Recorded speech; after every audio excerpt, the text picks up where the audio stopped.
Assalamualaikum warahmatullahi wabarakatuh. Kali ini Anak Lang akan membahas tentang lengkeng. Lengkeng, kelengkeng, atau dalam bahasa Inggris disebut longan, Dimmocarpus longan adalah salah satu tanaman yang termasuk ke dalam suku lerak-lerakan atau Sapindaceae. Tanaman buah-buahan ini berasal dari daratan Asia Tenggara. Buah ini termasuk buah musiman yang biasa berbuah di bulan Desember sampai Februari. Pohon lengkeng rata-rata dapat tumbuh mencapai ketinggian 30 meter hingga 40 meter. Diameter pohonnya dapat mencapai 80 cm.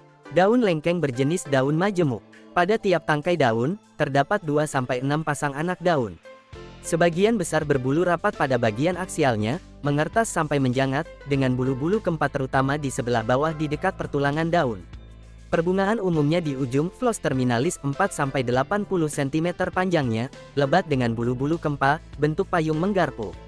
Mahkota bunga 5 helai, panjang hingga 6 mm. Buah bulat, coklat kekuningan, hampir gundul, licin, berbutir-butir, berbintil kasar atau beronak, bergantung pada jenisnya. Daging buah arilus tipis berwarna putih dan agak bening. Pembungkus biji berwarna coklat kehitaman, mengkilat.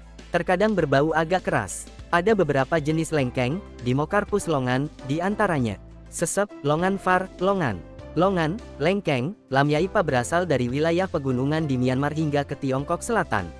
Kini dibudidayakan secara meluas hingga ke Taiwan, Thailand, Indonesia, Australia Queensland, dan Amerika Serikat Florida. Sesep, longan var, Longa petiolatus. Dari Vietnam bagian selatan. Sesep, longan var, obtusus. Lamyai cruer, lamyai tao dari Indochina, dibudidayakan di Thailand. Sesep, Malaysianus var, Malaysianus. Mata kucing, medaru, medaro, bedaro, ihau, isau, sau, kakus. Menyebar di Indochina dan Malaysia. Sesep, Malaysianus var, echinatus. Dari Kalimantan dan Filipina. Selain lengkeng, jenis-jenis yang lain umumnya hanya diperdagangkan secara lokal. Buah-buah ini terutama dimakan dalam keadaan segar. Buah lengkeng, terutama yang berdaging tebal dan besar, dikalengkan dalam sari buahnya baik ditambah gula maupun tidak. Lengkeng juga dikeringkan, untuk dijadikan bahan pembuat minuman penyegar. Seperti halnya lerak, biji lengkeng yang mengandung saponin kadang-kadang dimanfaatkan untuk mencuci rambut. Biji, buah, daun, dan bunga lengkeng juga digunakan sebagai bahan obat tradisional, terutama dalam ramuan Tiongkok. Daunnya mengandung quercetin dan quercitrin.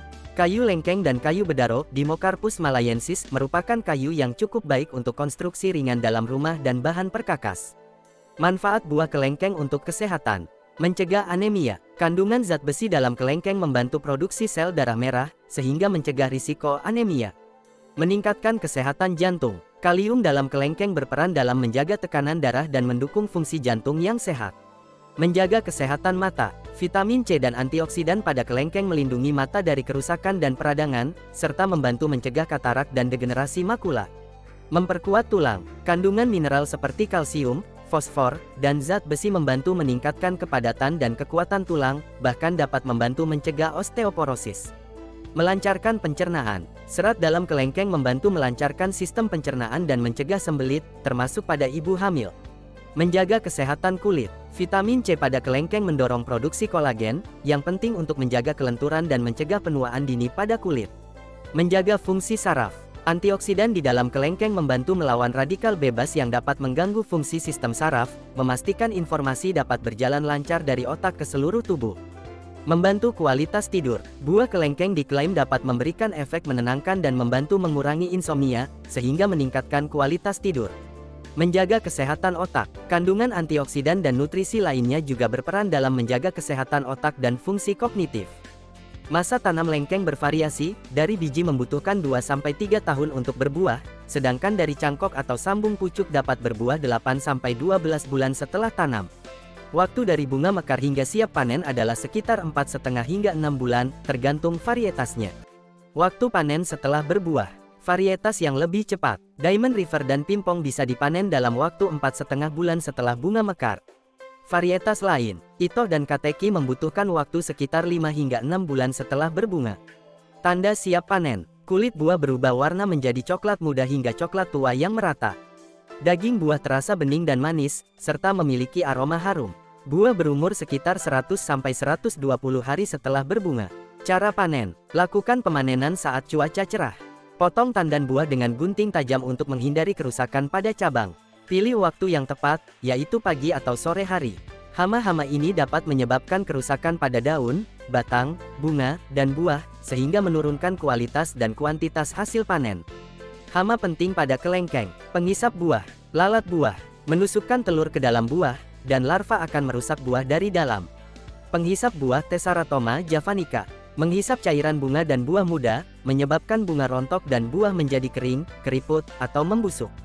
Hama pada batang, penggerek batang, membuat lubang pada batang dan menyebabkan aliran nutrisi terhambat hingga tanaman layu. Hama lain, kutu daun, mengisap cairan daun yang menyebabkan daun menguning dan mengerut. Ulat gerayak, memakan daun kelengkeng. Kelelawar, hama yang aktif di malam hari dan dapat merusak buah. Kutu putih, mengisap cairan tanaman dan mengeluarkan embun madu yang bisa mengundang jamur jelaga. Pengendalian hama, untuk penggerek batang, buang telur serangga dan semprotkan insektisida yang sesuai. Untuk penghisap buah, buang telurnya dan semprotkan insektisida berbahan aktif azodrin.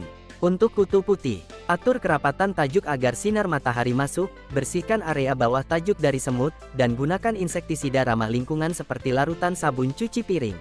Untuk kelelawar, pemberongsongan, bungkus buah dengan jaring atau anyaman bambu saat buah masih kecil.